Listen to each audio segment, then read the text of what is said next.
And though many still argue about whether his final fall was a suicide effort or not, the question, of course, remains whether he could ever reconcile himself to surviving and whether he experienced that survival as a kind of unexpiable guilt. And of course, you know, for those of you who know the story of Primo Levi, his death, I mean, the sequence of events, the approximate sequence of events is that he picked up the mail, which I think is extremely significant. He picked up the mail, and there were, once again, as there were every day, stories, testimonies that were sent to him by a number of survivors, and there were requests for interviews, for writings, for to attend commemorations. And with this batch of invitations and obligations, he walked up the stairs, a circular staircase, and apparently either fell or threw himself off that staircase onto the landing below. Okay, my own view is that his extraordinary sense of obligation toward the demands that were upon him became unlivable, but we can talk about that later. In the time that he did survive, however, he tried to tell and he didn't die until the mid-80s. So from the mid-40s to the mid-80s, a good 40 years, he tried to tell the stories of Auschwitz again and again, not only to keep the historical record straight, something he thought was quite important to do over and against the revisionists, but also to come to terms with his own position in the camps. His reflections on politics, I want to suggest, are profoundly informed by his account of suffering and his commitment to witnessing, as he puts it, even as he understood himself as someone who could not give a full or adequate testimony to what happened there.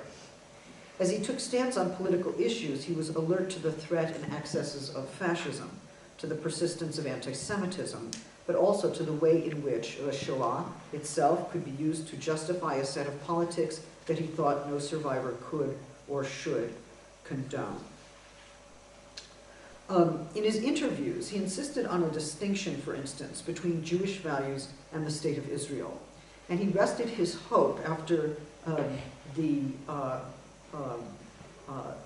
massacres at Sabra and Shatila in 1982, he rested his hope in the left demonstrations against the state within Israel. At that time, those demonstrations were estimated to include up to 400,000 people. He remarked in that context that the blood spilled in that region pained him, not just the Jewish blood, but the blood of everyone. And after he called publicly for the resignation of Begin and Sharon in La Repubblica, he received letters from friends in Israel criticizing him for taking a public stand against Israel, though in actuality he was taking a public stand against some Israeli military actions, not Israel as such. Levi opposed the bombings of Beirut, those in 1982, which devastated much of southern Lebanon, which was rebuilt in the last 24 years and now ruined again, and killed thousands of Arabs living there. He opposed the buildings of settlements in the occupied territories, and months later he decried the killing of defenseless Palestinians in Sabra and Shatila. Such actions, Levi maintained, caused him, and I quote, shame and anguish, and yet he held out for the possibility that conditions could change. In an interview entitled Judaism and Israel, he writes, and I quote, "I am not such a pessimist as to think that Israel will always be like this," end quote. And when asked by his interlocutor how he responds to the various letters he receives from Israel criticizing him for his public stance, especially those who ask him whether or not he can see, and I quote, "all the Jewish blood spilled in all these years,"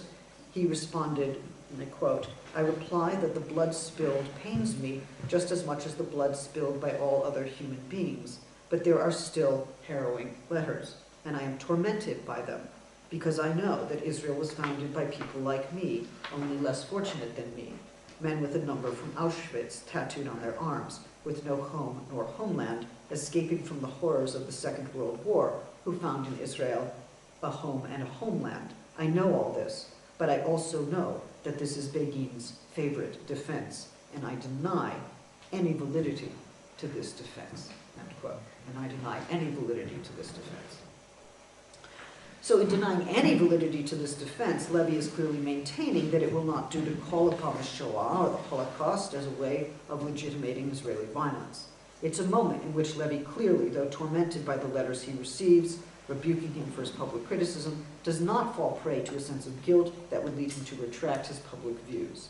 Instead, he asserts the authority of the I to deny validity to this defense. And he surely knows that this I is not any I, but the first-person declaration of, arguably, the most articulate and influential of European survivors of the Shoah. It would seem that the torment might have silenced him, but in the place of that silence, he reasserts the I who would refuse to rationalize the use of excessive violence in the name of the Shoah. At the same time, it's important to note that Levi refused the identification of Israel with Nazi Germany. He decried the upsurge of anti-Semitism that became exceedingly public in Italy after 1982, and he worried that Israel itself might become partially responsible for fostering anti-Semitism. He also was very clear that neither Israeli state violence nor anti-Semitism were ever acceptable to him. Now, in relating this to you, I mean to point out at least two dimensions of the Shoah that seem to me to work not only for Levi, but more broadly in the available discourses we have on this topic, even now. On the one hand, the Shoah is what traumatizes and what disrupts or deforms the possibility of giving an account of himself. It is a memory that cannot always be maintained or sustained, and it makes very difficult any full or comprehensible accounting, even at times for Levi, any exhaustive understanding of accountability in light of the gray zone in which the agency of the prisoner is afflicted at once by coercion and the threat of death. On the other hand, it is clear that the Shoah can be used to rationalize state violence, and to this Levi delivers a clear and unequivocal moral and political objection. Can we then think in the time remaining this evening on the relationship between a discourse interrupted and confounded by trauma on the one hand, and yet available to political instrumentalization on the other? As traumatic, the Shoah makes use of his language, of the language of those who survive, and those who continue to live in the aftermath of that horrific destruction of human life. As instrumentalized, the Shoah becomes a way of silencing critique, rationalizing state violence, and lending legitimacy to Israeli practices that ought properly to be objected to and refused, as Levi clearly did. I will turn now to Levi's The Drowned and the Saved to see what headway we can make with this problem, and then toward the end of my remarks, I will ask whether the Shoah can furnish us with perspectives that legitimate critique, and whether we might better understand the relationship between an historical trauma that, in its repetitions, yields itself to political instrumentalizations that neutralize the critique of violence itself. So, Primo Levi starts his book, The Drowned and the Saved,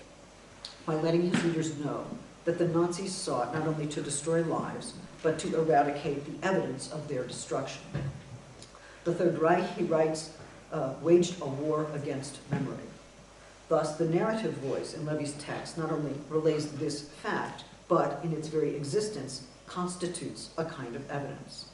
Insofar as Levi writes this text, providing a narrative voice, it is one that, in its telling, proves that this war was not fully destroyed, and so, in this way, foils the plot that the Nazis devised to eradicate any evidentiary trace of their exterminations. If the Nazi thought was, as Elie Wiesel surmised, that no one would believe such a thing, or that no one would survive to testify, then Levi, in testifying, disrupts their plan and sabotages their ongoing machinery, since they sought not only to act during the war years, but to continue to act upon any future in which a history might be told about what they did. Levi's telling his story proves that their machinery broke down. He will be a surviving witness, provide evidence, and so confirm what they would deny. But as soon as Levi begins this task of establishing evidence, he is beset by problems. Since he is writing 40 years later, and he must inquire about the veracity of his memory, an inquiry that raises for him the relation of memory to trauma, or at least to what resists remembering, and also the relationship between memory and story.